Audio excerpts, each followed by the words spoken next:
Welcome to the Numbers Game, the show where analytics meets the action and data drives the decisions. I'm Cynthia Frelund. It is the NFL postseason, and this is our AFC Divisional Round primer, where together we'll dive deep into the stats that define this week's matchups between the Texans and Chiefs and Ravens and Bills to determine who will advance to the AFC Championship game next weekend. Together, we'll uncover how the numbers make all the difference, because it's not just about what happens, it's about why it happens and how the data helps tell the story. I can't thank you all enough for the support and love over the past week with regards to these horrible and devastating fires. My family and I had a chance to spend some time helping out. We bought, delivered, and sorted supplies, and Kyle got to really put his truck to good use, which brought out the former volunteer firefighter side of him, which was cool to see. There were also so many people helping out. It was inspiring and heartwarming, and as you may have picked up, I'm kind of a big dog lover, so we need to give some love to Petco. Why? Because they gave us 50% off the supplies that we bought to donate, which means I got to double my impact, and I'm going to be an even more loyal Petco shopper. Thank you for letting me share that, and as always, thank you for spending some of your time and energy here with me. Before we move forward, let's recap the wildcard round. My model went 4 wins and 2 losses straight up, same results, 4-2 against the spread, and 3-3 on totals, which means for the 2024 playoffs, I'm tracking at 66.6% both straight up and against the spread, and 50% on totals. Add that to the regular season, and for all 278 games so far, I'm 70.9% straight up, 53.6% against the spread, and 49.8% on totals. The 4 remaining AFC teams this season are the same as last season. Even though the matchups are different, it's still interesting to note that this is just the second time in NFL history that a conference has the same 4 teams in the divisional round in back-to-back seasons. It happened in the 2011 and 2012 seasons. It was again the AFC. The teams were Baltimore, New England, Denver, and Houston, and the Ravens and Pats advanced in both seasons. Fun fact, AFC home teams, aka division winners, are 12-0 in the wildcard round in the past 3 seasons. Wildcard weekend starts in Arrowhead, where the Texans come to town. The Chiefs officially start their postseason quest for their 3rd Super Bowl win in a row as 8-point favorites, and the total is set at 41.5 points.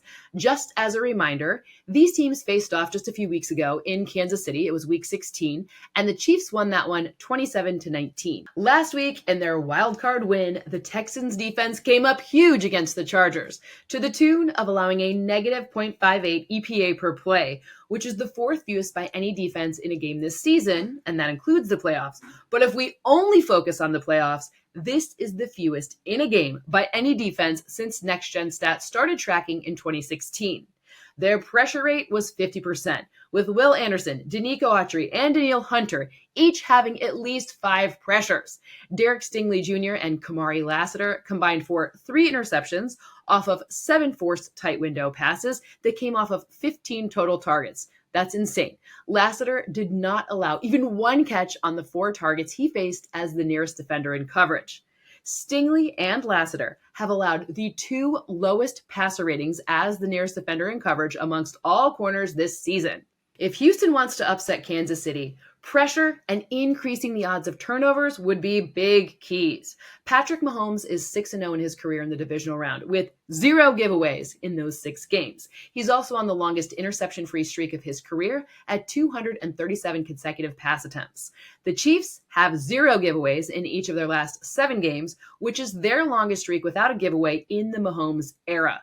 In the past 4 games played, Mahomes was pressured 56 times. That's the 4th most over that span.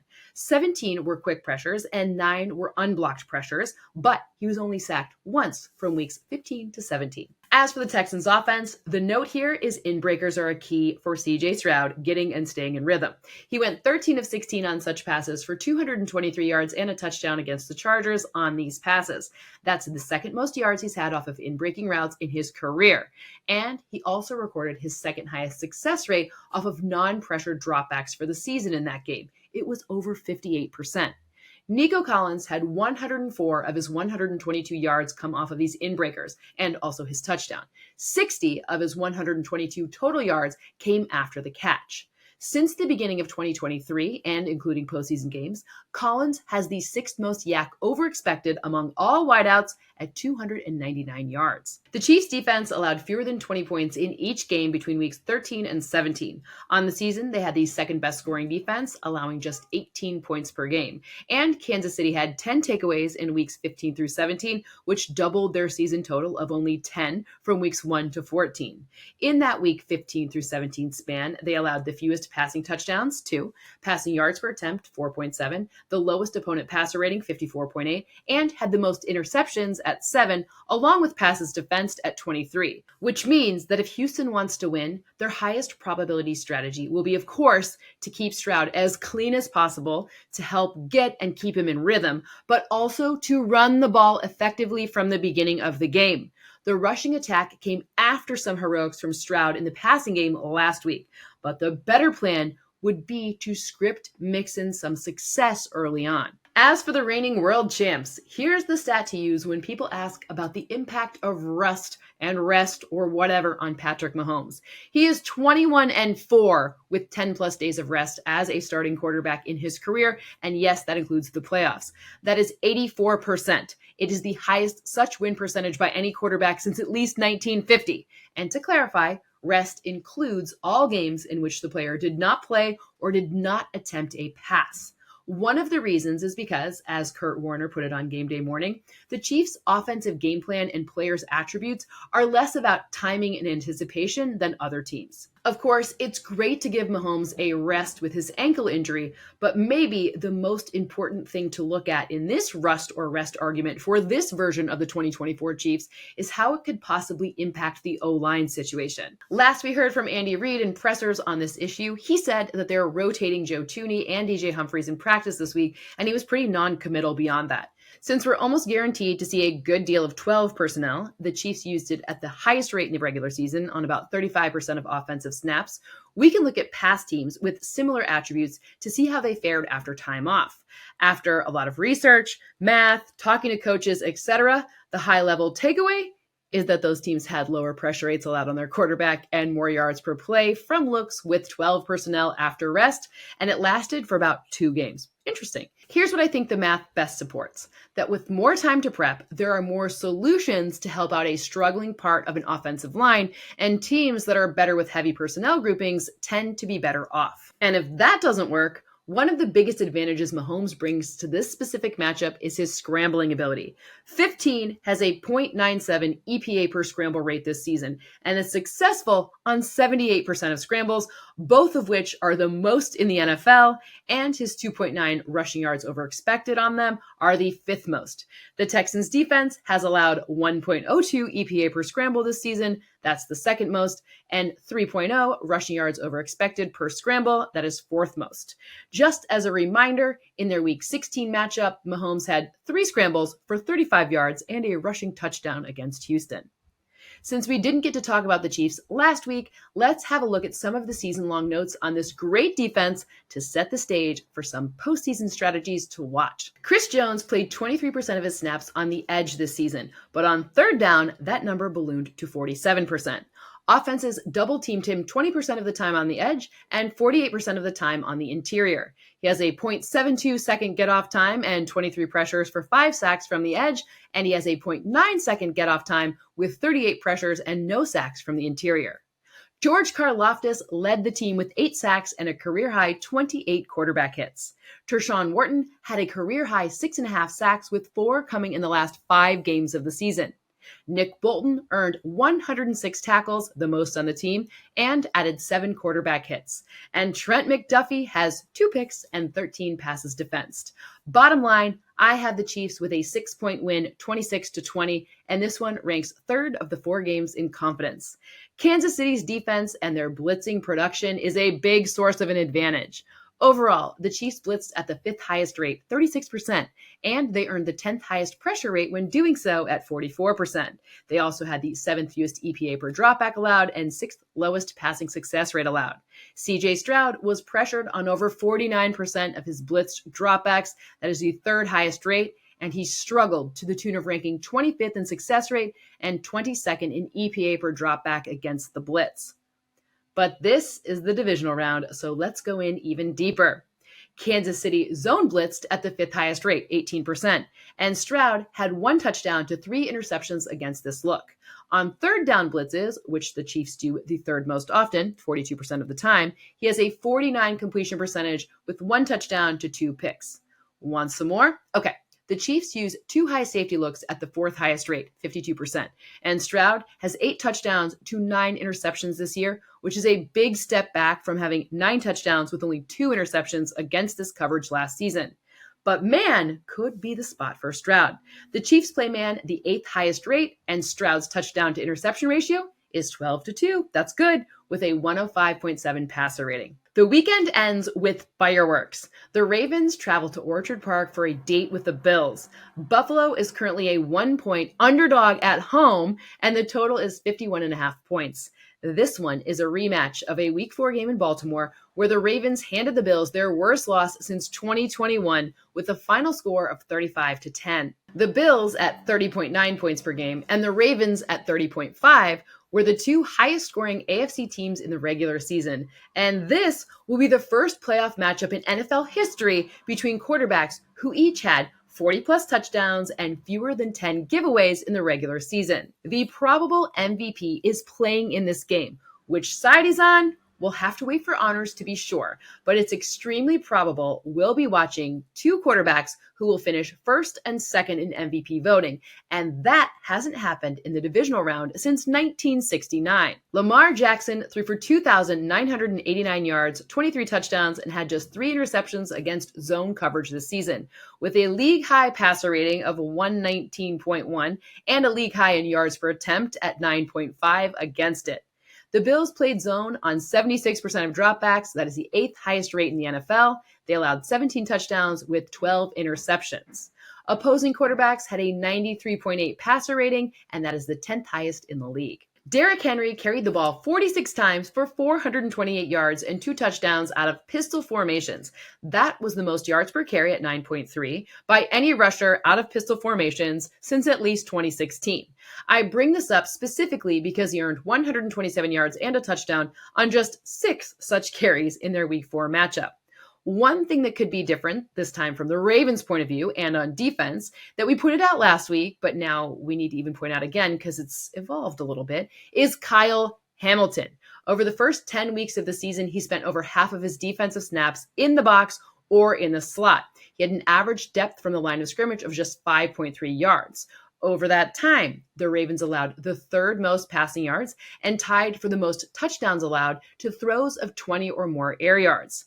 From week 11 on, and that includes the playoffs, Hamilton moved to a deep safety role on over 2/3 of the play, actually 70% of the time. His average depth from the line of scrimmage was 9.5 yards. Over the final 8 weeks of the regular season, the Ravens allowed the 5th lowest completion percentage, just 25%, and 4th fewest passing yards on deep passes. However, last week in the wild card round against the Steelers, the Ravens allowed Russell Wilson to complete 4 of his 5 deep passes for 117 yards and 2 touchdowns. That's the most yards that the Ravens have allowed on deep passes all season. Josh Allen has scrambled on 19% of his dropbacks so far this season, the 5th highest rate, and he's averaging a career-high 9 yards per pass attempt when he does this, which also happens to be the 4th most in the league. He runs on 45% of scrambles, which actually is about average, ranking 15th in terms of percentage. However, he does it a lot more often than other guys. So in terms of volume, this is different. He has the 5th most such rushing yards and 3 touchdowns, which is tied for the 2nd most. The Ravens have allowed just 5.2 yards per pass attempt, that ranks 7th lowest, and 6.7 yards per rush, that's 10th lowest, to scrambling quarterbacks. Bills running backs lead the NFL in targets, 15, receptions, 10, and yards, 275, on passes over 10 air yards this season, including the playoffs. Last week, that would be the Ty Johnson thing I'm talking about, 24-yarder. It's a receiving touchdown. It was on a deep pass, and it was against the Broncos. The Bills also use their backs on routes at the highest rate in the NFL this season. So 90% of the time, a running back was running a route. One defensive defense for the Bills between week 4 and now is something we mentioned ahead of last week, but also warrants an update. Since week 13, which was the week after Buffalo's bye, Von Miller generated 19 pressures on 79 pass rushes. That is a 24% pressure rate. And on 3rd down specifically, that number jumps to 32%. Miller has played all but one of his snaps on the defensive left side, which means a date with the Ravens' right tackle, Roger Rosengarten, who has allowed the fourth highest pressure rate at the right tackle position this season. O-line play is a big deal in this one, even though both quarterbacks are exceptional at overcoming breakdowns. But last week against the Steelers, the Ravens allowed a season-high 44% pressure rate, over 11 percentage points higher than their regular season average. Josh Allen was pressured on 44% of his dropbacks in Week 4, which was the second highest pressure rate he faced in a game this season. And the Ravens, they also sacked him 3 times in that game, which was the most he's faced in a game all season long. I could make this show a full hour or even more just on this matchup. It's so good. But here's one more quick hitter note that's something to track.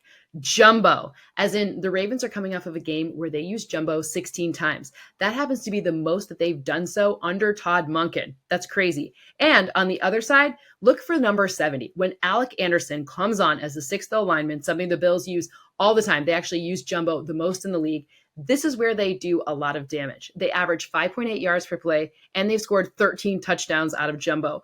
Both pace the league. And by the way, it's usually because they pass from this personnel grouping.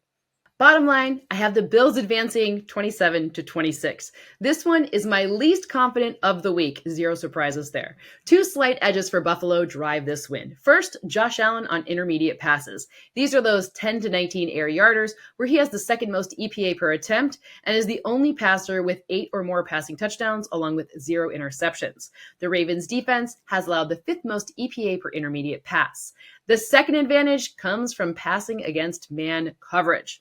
Baltimore's defense uses it at the 10th highest rate and has allowed 15 passing touchdowns. That is tied for the 11th most. Now, Josh Allen, he has the second most EPA per dropback against man as well. One note from the Bills' defensive side of things. In Week 4, Derrick Henry had 199 yards and a touchdown, but he only faced a stacked box on 3 carries, and he earned 0 yards off of those 3 carries. 110 of his yards came against a light box. So the Bills didn't stack or even use a neutral box. In the regular season, Buffalo stacked the box at the lowest rate in the NFL, which means we could see a trend buster or more stacked boxes from the Bills in this one to stop Henry. Which brings us to our AFC divisional menu. I'm going to put together 2 3-course menus for you again this week. You can, of course, reconfigure them to make them your own menu, but my first one will feature 2 bland projections and 1 spicy, and the second menu will be 1 bland and 2 spicies. Just a reminder, bland ingredients happen in at least 55% of my simulations, and spicy ones happen in 48%, but with enough volatility to make the juice worth the squeeze. Menu number 1, item number 1, the bland one. Kareem Hunt to rush for more than 33.5 yards against the Texans. We know Houston's front brings the heat, and with O-line questions needing to be solved, this is an area where time off forecast for increases in production, as in the Chiefs gained 10 or more rushing yards on just over 5% of designed runs this season. That's the lowest rate in the NFL. Look for an uptick here from Andy Reid. Ingredient number 2, the second bland one. Khalil Shakir to have more than 52.5 receiving yards against the Ravens. Shakir has the highest forced missed tackle rate this season among wideouts at 30% and has gained an additional 171 yards off his 23 forced missed tackles this season. That's the 3rd most such yards. Ingredient number 3, the spicy one. Joe Mixon to have more than 57.5 rushing yards against the Chiefs. Mixon was contacted behind the line of scrimmage on carries outside the tackles at the 2nd highest rate at his position this season, 61%. He was stuffed on such runs at the 5th highest rate, yet still managed to earn the 8th most rushing yards over expected per carry, the 6th most yards after contact, and 2nd most touchdowns with 10 on outside carries. In other words, it may not look pretty, but he grinds it out. On to the second AFC divisional menu. This one is a little spicier. Ingredient number 1, though, it's the bland one. It is Dalton Schultz to have more than 36.5 receiving yards against the Chiefs. Kansas City's defense allowed a league-high 1,191 passing yards and the 4th highest passing success rate in the NFL to quarterbacks targeting tight ends this season, and I expect that to continue. Ingredient number 2, this is our first spicy one. Justice Hill to earn more than 20.5 receiving yards against the Bills. Remember, he was targeted on 6 of his 11 routes run in Week 4. He caught all 6 of those targets for a team-high 78 yards, along with a touchdown, and 3 more first downs earned in addition to that touchdown. With Zay Flowers potentially not playing or at least being banged up, this number feels quite low, considering the Bills allowed the second most completions, 85, to receivers out of the backfield this season, along with the most yards, 645, and touchdowns at 7. And ingredient number 3, our second spicy one, Josh Allen to score a rushing touchdown. I talked about how efficient and effective he is scrambling, but I want to also add that this is the AFC's best O-line. Both left tackle Deion Dawkins and right tackle Spencer Brown rank in the top 6 or better in win share at their positions this season in both the pass and, for the sake of this ingredient, run blocking categories. If you want to tail this play, you can find it on Underdog and get up to $1,000 in bonus cash using the promo code NUMBERS. Don't miss the NFC primer as well as player projections, a cheat sheet with my scores, and more, all of which will be ready for you to check out and use as you wish starting on Wednesday, January 15th. I say starting here because they update as the injury reports and news breaks. Thanks for hanging out, and if you like the show, please like, subscribe, and pass it along so we can continue to grow. Enjoy the playoffs.